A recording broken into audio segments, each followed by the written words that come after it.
Hey, it's Ty and welcome back or welcome to my channel if ngayon mo lang ako nakita dito sa YouTube. And now I am back with another episode of Taste Test by Ty. At ang ito-try natin is the newest release from Auntie Anne's, which is yung Passion Fruit Cream Cheese Pocket. Yan.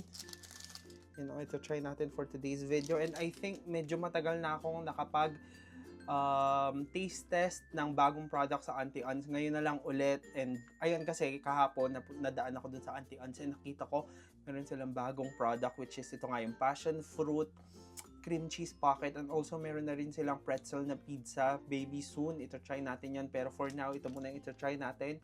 Yung Passion Fruit Cream Cheese Pocket. And also, this is our first time using my DJI Osmo Pocket 3 on YouTube.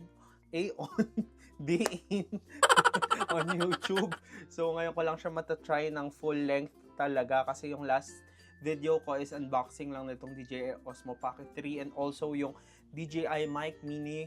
Ito-try na rin natin sa YouTube channel natin to for today's video. So if interested kayo malaman yung comments and thoughts ko about this new product, just continue watching. And before we start, please don't forget to subscribe to my YouTube channel and click the notification bell button para notified kayo whenever I upload a new video. And also, please do comment your video suggestions. If meron kayong gusto makita sa channel ko, just comment it sa comment box below. And if accessible sa akin yan, talaga nga namang ito try ko yan. And also, please do follow me on my other social media accounts. If flash ko na lang sa screen, yung handles ko may be here or here. And also, advance Merry Christmas and Happy Holidays sa inyo. Kasi, I think 2 days na lang, Pasko na, kaya advance Merry Christmas and Happy Holidays. But for now, ito try na natin to.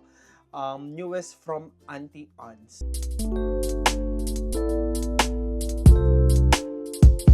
So syempre, you know the drill. Bago natin i-try yung pricing muna. This is 125 pesos para dito. Yan. So try na natin. And actually ni-reheat ko siya kasi alam mo naman, medyo malayo tayo sa Auntie Anne's. Kaya nireheat ko muna and nabali siya nung nireheat ko. Pero ito yung itsura nung mismong pocket. Andito pa yung other half. Yan. And gusto ko pala pagka nagtatry ako ng, wait lang, tanggalin ko lang. Nagtatry ako ng pagkain, gusto ko malapit sa akin yung mic para rinig nyo yung sound talaga. Para ASMR. Para malakas maka-content creator kasi may mic.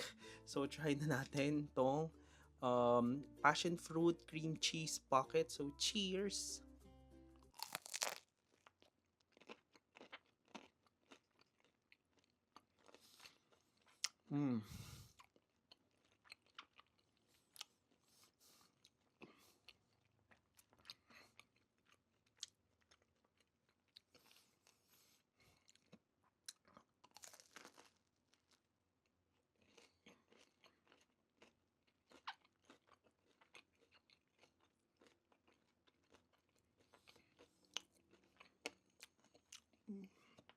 Buti hindi siya ganun kainitan.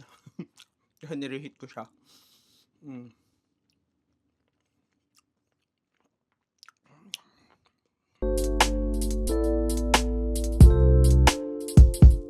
Tapos na nating i-try yung Passion Fruit Cream Cheese Pocket. It's now time for my comments para dito.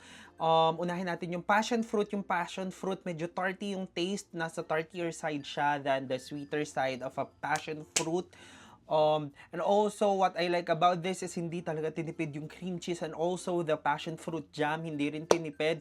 Isa yun sa mga nagpapalove sa akin talaga sa Auntie Anne's, hindi tinitipid yung feeling inside the bread or inside the pretzel or the breadsticks. Talagang hindi nila tinitipid, which is a thumbs up.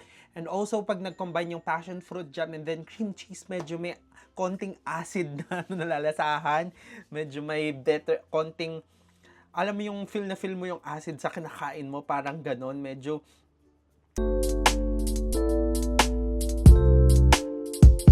TBH, medyo nag-struggle ako sa pag-film, nakailang takes ako, hindi na yata ako sanay kasi almost a month nung huli ako nag-video, kaya ay, medyo rusty yung ating skills pagdating sa pag-video. So, dagdag ko lang bago ko ibigay yung aking rating.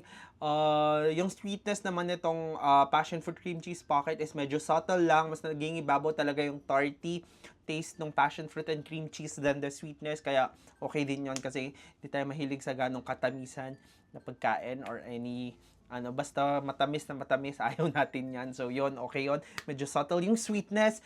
And it's now time for my rating para dito sa newest product from Auntie Ann. So, bibigyan natin to ng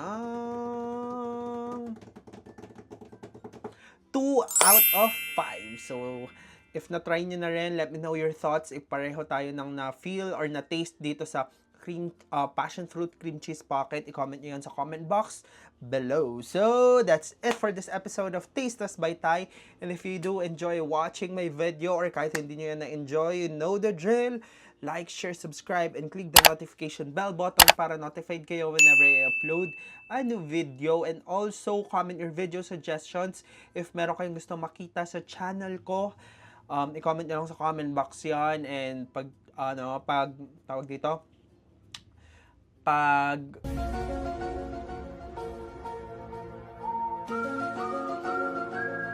tignan nyo.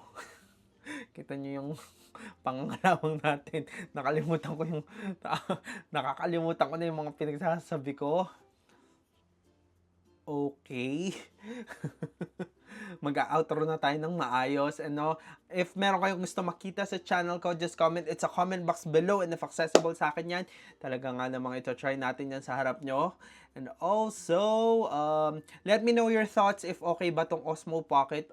Kung i-continue ko bang gamitin to or yung Sony CV1 na lang pag YouTube. Actually, ang purpose ko kasi dito talaga, pwede ko siyang gamitin sa TikTok kasi meron siyang vertical shooting, which is ayun talaga, isa sa mga deciding factor ko rin sa pagbili ko na to. And also, napaka-handy niya. Kaya, sabi ko sa inyo, worth it talaga and nakaka-happy talaga yung purchase ko na to. But for now, this has been Ty and I will see you guys on my next one. Cheerios! Bye-bye, TY!